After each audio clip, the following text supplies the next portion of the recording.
I am finally trying the Loomis Method.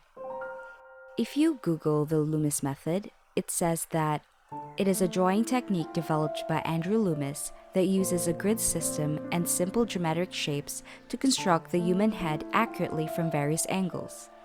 It's a foundational approach for beginners to understand head proportions and placement of features. I have seen a lot of drawings that use the Loomis method, and I've always said, okay, I'm gonna try that. But I never really seriously used it because I'm just too impatient.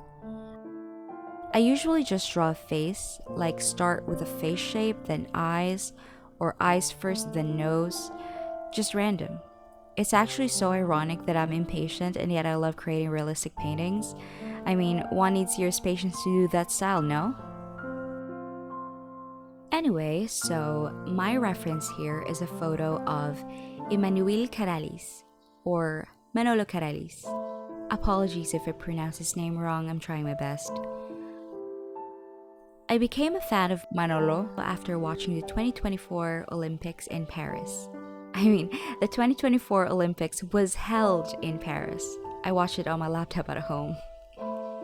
So I followed him on Instagram and browsed for a bit. When I saw the photo, I thought it was perfect for a painting reference for sketchbook exercise.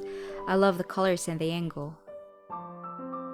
Usually, I don't really sketch seriously when I'm going to paint over it. It's like, okay, sketch is done, now I'm gonna paint. I always can't wait to paint. I want to do it as soon as possible. But for this, I thought, I'm gonna take this seriously before paint, shading, and everything. Because a lot of times I've gotten so frustrated about proportions not being right when I paint.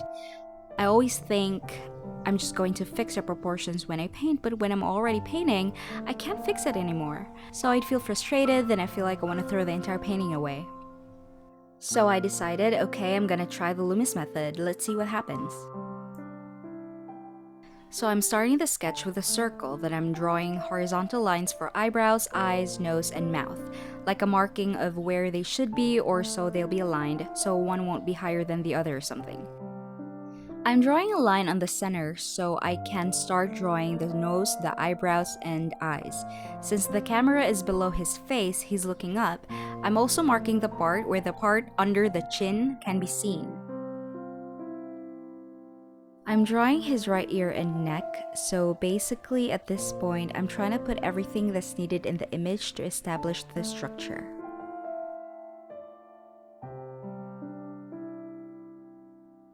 I'm going over the other lines and making them thicker than the others to remind myself which is a permanent line or like the real line for the body part and which is just a guide. Then I'm putting a hatch to indicate the shadow. So in a way, I'm doing some kind of initial color blocking for some depth. The part where I'm struggling here is the nose. You can't really see his nose profile because it's showing more of what's under the nose, so like the triangle shape in the nostrils. So to show the profile, it relies a lot in hatching. I keep on adjusting it because it doesn't look right.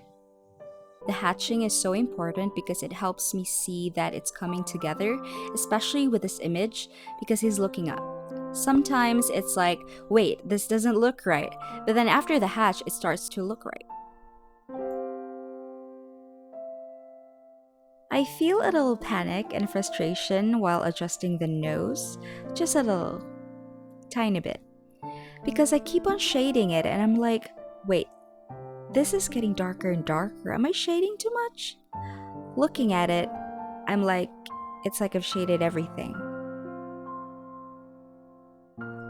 My favorite part of this image is the lips. I love its shape. It looks like he's smiling a little bit, but he's not.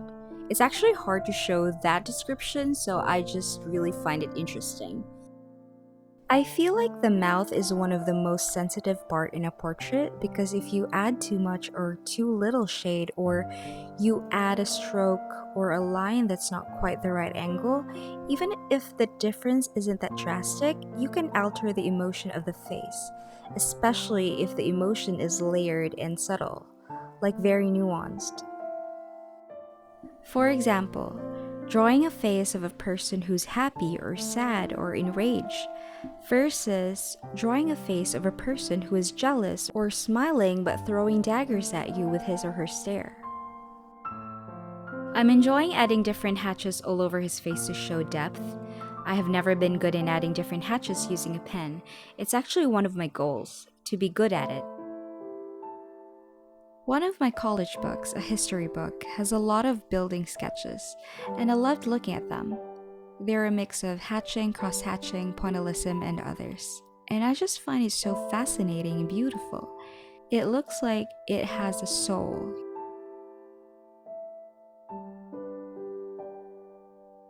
I'm adjusting the lips again because I don't feel like I've achieved what I should achieve based on the reference.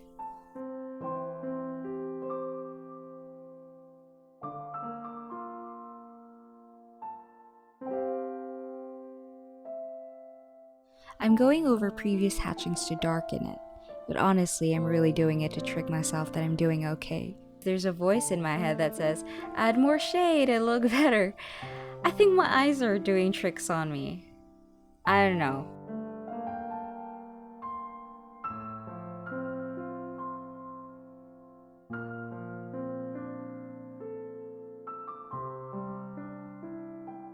I'm adjusting the head because I feel like it's too wide or too far. In the reference, the line seems closer to the brows.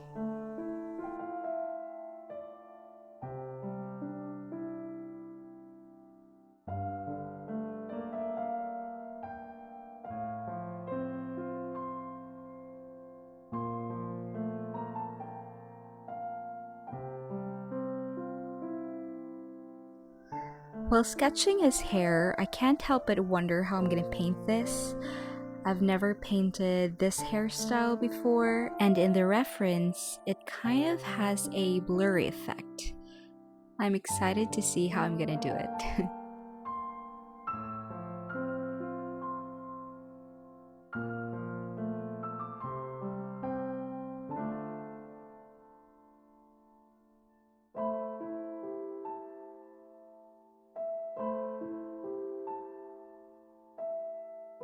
I'm going over the right ear again. I'm finalizing it. I actually like doing the details of the right ear. What's throwing me off though is I feel like I've drawn it too small compared to how it should be.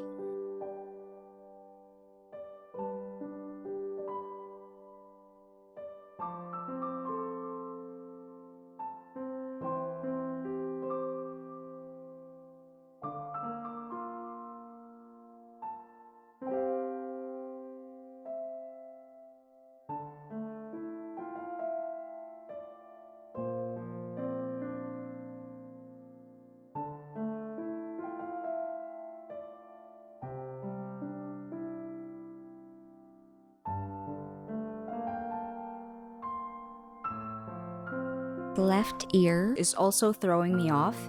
In the photo, it looks okay, like it naturally looks like that. It makes sense, but in my drawing, it looks weird, like what am I doing wrong?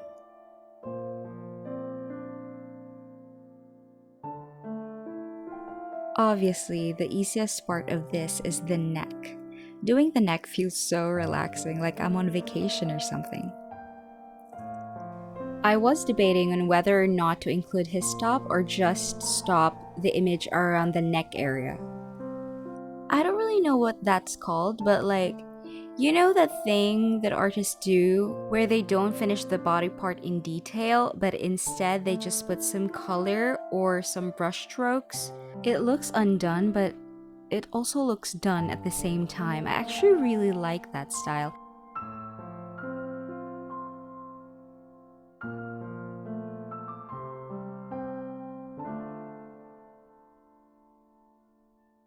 I have never drawn a face in this angle before, so this is truly both difficult but fascinating for me. I just really love portraits. I don't think I'm good at it, although I do try my best every time. Although I'm struggling, I'm enjoying the process. It's like both heaven and hell, you know what I mean? Have you ever felt that ironic feeling when you're sketching or painting or doing whatever that thing that you love, wherein you feel like you're so annoyed but doing it relaxes you, you know? It's so ironic. And it's a magical feeling when it starts to look like it's finally coming together. It's like finally seeing the light at the end of the tunnel. Everything is finally going the way you wanted it to.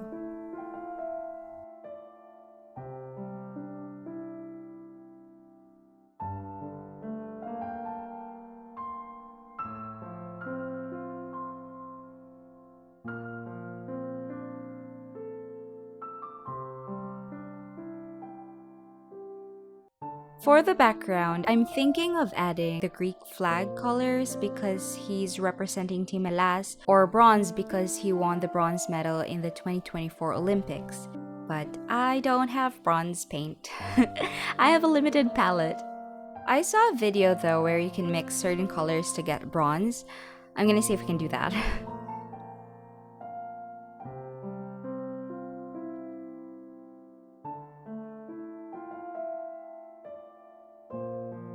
I did this sketch for 2 hours.